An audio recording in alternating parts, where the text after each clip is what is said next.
Hello everyone. आप सभी का बहुत बहुत स्वागत है हमारे इस YouTube channel VK study institute पर।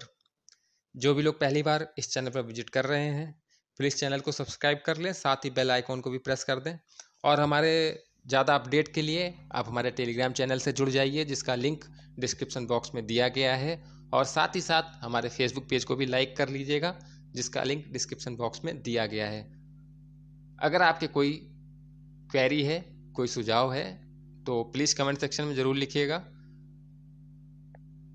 क्योंकि इस चैनल पर आपको डेली करंट अफेयर्स के साथ में UP PCS, UP triple SC, Allahabad high court या जितने भी स्टेट लेवल के एग्ज़ाम हैं उनकी तैयारी पूर्ण रूप से कराई जा रही है।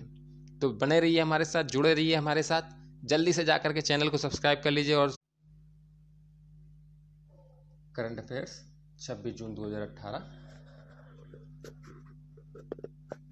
जिन लोगों ने चैनल को सब्सक्राइब नहीं किया है वो चैनल को सब्सक्राइब कर लें, साथ ही बेल आइकॉन का भी प्रेस कर दें। शुरू करते हैं आज का करंट अफेयर्स।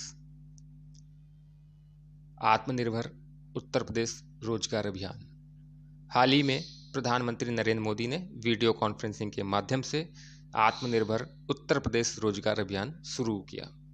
यह अभियान रोजगार प्रदान करने, स्थानीय उद्यमिता को बढ़ावा देने और रोजगार के अवसर मुहैया कराने के लिए औद्योगिक संघों और अन्य संगठनों के साथ साझेदारी करने पर विशेष रूप से केंद्रित है। इस योजना के तहत स्थानीय व्यवसायों को बढ़ावा देने, औद्योगिक संस्थानों के साथ साझेदारी कर रोजगार के अवसर बढ़ाने का लक्ष्य निर्धारित किया गया है। कोविड-19 महामारी के सामान्य कामगारों, विशेषकर प्रवासी श्रमिकों का अत्यंत प्रतिकूल प्रभाव पड़ा है, जिसके कारण बड़ी संख्या में प्रवासी श्रमिक अपने अपने राज्य वापस लौट चुके हैं। अनुमान के अनुसार उत्तर प्रदेश में अन्य क्षेत्रों से अब तक कुल 30 लाख प्रवासी श्रमिक वापस लौटे हैं। ऐसे में इन श्रमिकों को रोजगार उपलब्ध कराना राज्य सरकार के लिए बड़ी चुनौती है। उत्तर प्रदेश सरकार द्वारा आत्मनिर्भर उत्तर प्रदेश रोजगार अभियान की परिकल्पना राज्य के उद्योगों और अन्य संगठनों के साथ साझेदारी करते हुए एक अनूठी पहल के रूप में की गई है, जिसमें भारत सरकार और राज्य सरकार के कार्यक्रमों में सामंजस्य स्थापित करना भी शामिल है। उल्लेखनीय है कि 12 मई 2020 को प्रधानमंत्री ने आत्मनिर्भर भारत अभियान का आह्वान करते हुए 20 लाख करोड़ रुपए के विशेष आर्थिक और व्यापक पैकेज की घोषणा की थी। इस अभियान के तहत आत्मनिर्भर भारत के 5 स्तंभ यथा अर्थव्यवस्था, अवसंरचना, प्रौद्योगिकी, गतिशील जनसांख्यिकी और मांग को रेखांकित किया गया है। विवेकानंद योग विश्वविद्यालय। हाल ही में छठे अंतर्राष्ट्रीय योग दिवस के अवसर पर अमेरिका के लॉस एंजल्स में भारत के बाहर विवेकानंद योग विश्वविद्यालय नाम से विश्व के पहले योग विश्वविद्यालय की स्थापना की गई है। उल्लेखनीय है कि स्वामी विवेकानंद योग फाउंडेशन के कुलाधिपति एवं प्रसिद्ध योग गुरु डॉक्टर HR नागेंद्र इस विश्वविद्यालय के पहले अध्यक्ष होंगे। भारत की संस्कृति और विरासत के प्रतीक के रूप में योग विश्व में एक एकता और भाईचारे का माध्यम बन गया है। योग के माध्यम से वैश्विक शांति का संदेश आसानी से दिया जा सकता है। संयुक्त राष्ट्र का गरीबी उन्मूलन गठबंधन। भारत संयुक्त राष्ट्र के गरीबी उन्मूलन गठबंधन के संस्थापक सदस्य के रूप में शामिल हो गया है। इस गठबंधन का लक्ष्य कोरोना वायरस कोविड-19 वैश्विक महामारी के पश्चात वैश्विक अर्थव्यवस्था को बढ़ावा देने के प्रयासों पर ध्यान केंद्रित करना है। संयुक्त राष्ट्र महासभा के 74वें सत्र के अध्यक्ष तिजानी मोहम्मद बंदे 30 जून को औपचारिक रूप से गरीबी उन्मूलन गठबंधन की शुरुआत करेंगे। गठबंधन में संस्थापक सदस्य के तौर पर शामिल होते हुए भारत ने स्पष्ट किया कि केवल मौद्रिक मुआवजे से गरीबी उन्मूलन संभव नहीं है। गरीबों के गुणवत्तापूर्ण शिक्षा, स्वास्थ्य सेवा, स्वच्छ जल, स्वच्छता, उचित आवास एवं सामाजिक सुरक्षा सुनिश्चित करना भी काफ़ी आवश्यक है। गरीबी उन्मूलन के लिए आर्थिक असमानता एक बड़ी चुनौती के रूप में मौजूद है। एक अनुमान के मुताबिक विश्व की 7% से अधिक धन संपत्ति मात्र 2000 अरबपतियों के पास मौजूद है। हरिताहरम कार्यक्रम। हाल ही में तेलंगाना के मुख्यमंत्री के चंद्रशेखर राव ने हरिताहरम कार्यक्रम के छठे चरण का शुभारंभ किया है। आधिकारिक सूचना के अनुसार हरिताहरम कार्यक्रम के छठे चरण के दौरान लगभग 30 करोड़ पौधे लगाए जाएंगे।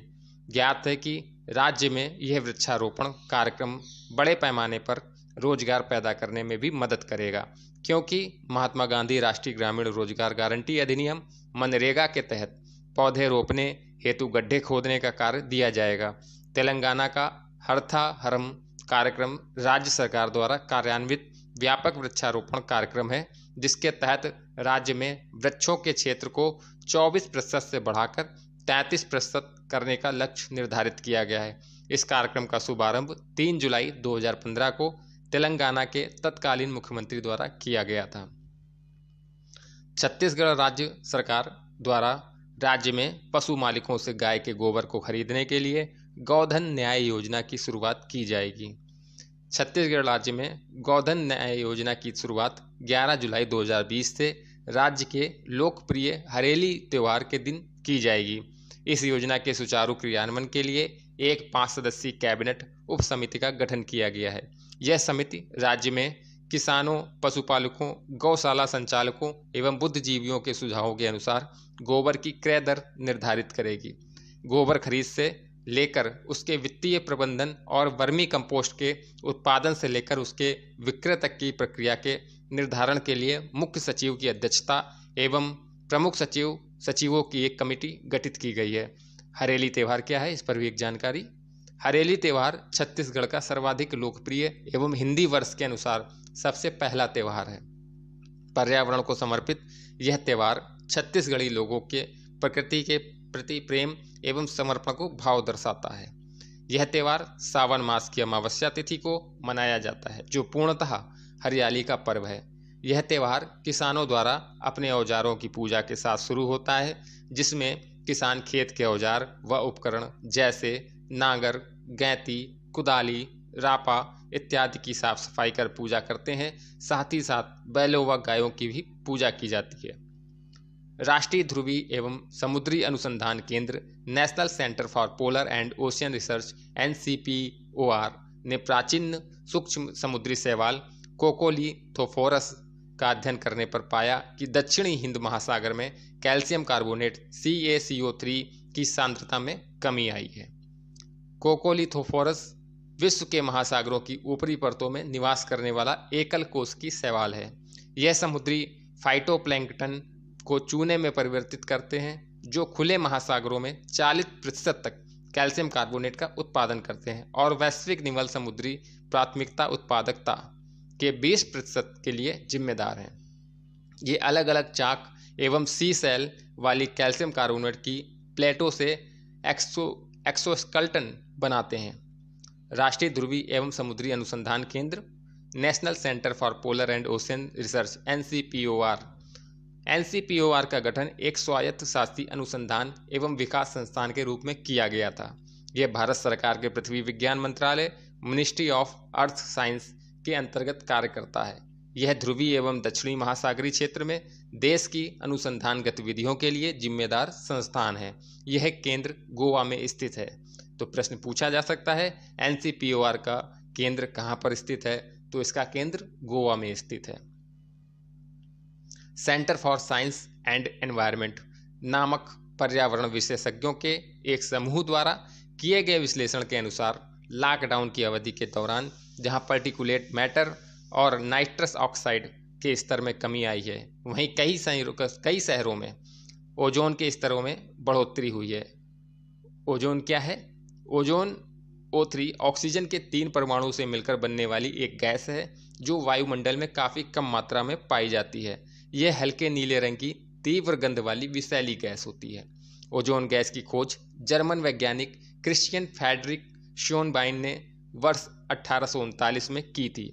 इस तीखी विशेष गंध के कारण इसका नाम ग्रीक शब्द ओजिन से बना है, जिसका अर्थ है सूंघना।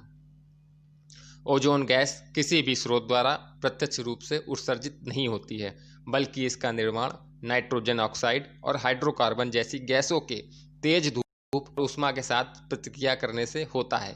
इस प्रकार ओजोन गैस केवल तभी नियंत्रित किया जा सकता है जब सभी स्रोतों से गैसों को नियंत्रित किया जाए।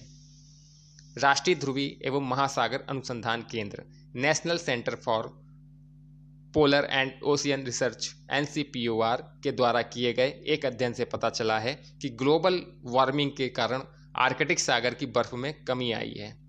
बर्फ के पिघलने के क्या कारण हैं? इसके निम्नलिखित कारण हो सकते हैं जो इस प्रकार हैं। ग्लोबल वार्मिंग के कारण वैश्विक तापमान में वृद्धि हो रही है, जिससे पृथ्वी का हिमावरण नकारात्मक रूप से प्रभावित हो रहा है। परिणामतः इसके पिघलने से हिमावरण में कमी आ रही है। आर्कटिक विस्तरण आर्कटिक एम्प्लीफिकेशन संपूर्ण विश्व के मुकाबले आर्कटिक का तापमान दुगनी से तेजी से बढ़ रहा है। इस प्रक्रिया को आर्कटिक विस्तरण कहा जाता है। आर्कटिक विस्तरण एल्बिडो में कमी के कारण होता है। महासागरीय जलधाराएं ओशियन करंट्स जलवायु परिवर्तन के फलस्वरूप महासागरीय जलधाराओं की दिशा में परिवर्तन के कारण आर्कटिक सागर में ताजे जल की आपूर्ति ज़्यादा होती है। इससे लवणीय जल और ताजे जल के तापमान में भिन्नता आने के कारण बर्फ के पिघलने की दर बढ़ जाती है। पोलर वॉर्टेक्स जेट स्ट्रीम के कमजोर पड़ने के परिणाम स्वरूप पोलर वॉर्टेक्स का स्थानांतरण होने के कारण मौसम में परिवर्तन होता है। राष्ट्रीय ध्रुवी एवं महासागर अनुसंधान केंद्र NCPOR भारत का प्रमुख अनुसंधान एवं विकास संस्थान है, जो ध्रुवी और दक्षिणी महासागर क्षेत्र में देश की अनुसंधान गतिविधियों को कार्यान्वित करता है। NCPOR पृथ्वी विज्ञान मंत्रालय का एक स्वायत्त अनुसंधान और विकासात्मक संस्थान है। इसकी स्थापना भारत सरकार द्वारा 25 मई 1998 को की गई थी। उत्तर और दक्षिण कोरिया ने कोरियाई युद्ध की शुरुआत की 17वीं वर्षगांठ को चिन्हित किया है। कोरियाई युद्ध क्या है? दोनों देशों के बीच जून 1950 में संघर्ष शुरू हो गया। 25 जून को उत्तर कोरिया के प्रमुख किम इल सुंग ने दक्षिण कोरिया पर आक्रमण कर दिया। इस युद्ध में उत्तर कोरिया को जीत मिली, लेकिन अमेरिका ने संयुक्त राष्ट्र सुरक्षा परिषद में एक प्रस्ताव पारित करवा लिया, जिसके बाद अमेरिका के झंडे तले 15 सहयोगी देशों की सेना दक्षिण कोरिया की मदद के लिए पहुंच गई, जिसने युद्ध की स्थिति ही बदल दी। अमेरिका के प्रत्यक्ष सैन्य हस्तक्षेप के कारण उत्तर कोरिया को पीछे हटना पड़ा और वह जीती हुई बाजी हार गया। उत्तर कोरिया का साथी रूसी तथा चीनी सेना ने दिया। वर्ष 1953 में यह युद्ध खत्म हुआ और 2 स्वतंत्र राष्ट्र बन गए। अमेरिका ने इस युद्ध को लिमिटेड वॉर कहा था, क्योंकि उसने इसे कोरियाई प्रायद्वीप के कारण आगे नहीं फैलने दिया। लेकिन दक्षिण कोरिया में अमेरिका के 28,500 सैनिक कोरियाई युद्ध के बाद तैनात रहे। दूसरी ओर उत्तर कोरिया का सबसे खास सहयोगी चीन है और दोनों देशों के बीच वर्ष 1961 में एक संधि हुई थी, जिसमें कहा गया कि यदि चीन और उत्तर कोरिया में किसी भी देश पर अगर कोई अन्य देश हमला करता है तो दोनों देश तुरंत एक दूसरे का सहयोग करेंगे। वर्ष 2021 को मोपला विद्रोह की 100वीं वर्षगांठ के रूप में चिन्हित किया गया है। मोपला या मालाबार विद्रोह क्या है? केरल के मालाबार तट पर अगस्त 1921 में एक अवैध कारणों से प्रेरित होकर स्थानीय मोपला किसानों ने विद्रोह कर दिया। मोपला केरल के मालाबार तट के मुस्लिम किसान थे, जहां जमींदारी के अधिकार मुख्यतः हिंदुओं के हाथ में थे। 19वीं शताब्दी में जमींदारों के अत्याचारों से पीड़ित होकर मोपलाओं ने कई बार विद्रोह किया। मोपला विद्रोह के प्रमुख कारण निम्नलिखित थे: लगान की उच्च दर, नजराना एवं अन्य दमनकारी और तरीके, राष्ट्रवादी आंदोलन के साथ संबंध। केरल के मालाबार क्षेत्र में स्वतंत्रता सेनानी वरियाम करुनाथ कुंजामहद हाजी ने अंग्रेजों के खिलाफ मोपला विद्रोह का नेतृत्व किया था। अगस्त 1921 में हाजी मोपला क्षेत्र को स्वतंत्र राज्य घोषित कर वहां का निर्विवाद शासक बना। जनवरी 1922 में अंग्रेजों ने हाजी को गिरफ्तार कर मौत की सजा सुनाई। अब वन लाइनर देखते हैं। कुशीनगर हवाई अड्डा, जिसे अंतर्राष्ट्रीय हवाई अड्डा घोषित किया गया है, भारत के किस राज्य में स्थित है? उत्तर प्रदेश में यह स्थित है, गोरखपुर से 50 किलोमीटर की दूरी पर। खाद्य और कृषि संगठन FAO के अनुसार ड्रोन के माध्यम से टिड्डी दल को नियंत्रित करने वाला पहला देश कौन सा है? तो भारत है। हाल ही में देविका और पुनेजा नामक 2 पुलों का उद्घाटन भारत के किस राज्य केंद्र शासित प्रदेश में किया गया? जम्मू और कश्मीर में भारत में हर साल पासपोर्ट सेवा दिवस PSD कब मनाया जाता है? 24 जून को। किस भारतीय राज्य ने स्कूली बच्चों को शिक्षा सामग्री प्रसारित करने के लिए रिलायंस जियो टीवी के साथ एक समझौते पर हस्ताक्षर किए हैं? हरियाणा। वीडियो को लाइक कर दीजिएगा, वीडियो को शेयर कर दीजिएगा। जिन लोगों ने चैनल को सब्सक्राइब नहीं किया है प्लीज़ चैनल को सब्सक्राइब कर लीजिएगा, साथ ही बेल आइकॉन को भी प्रेस कर दीजिएगा, क्योंकि इस चैनल पर आपको डेली करंट अफेयर्स के साथ में यूपी PCS, यूपी SSSC से जुड़े सभी परीक्षाओं की तैयारी का संपूर्ण मटेरियल प्रोवाइड कराया जा रहा है। Thank you so much.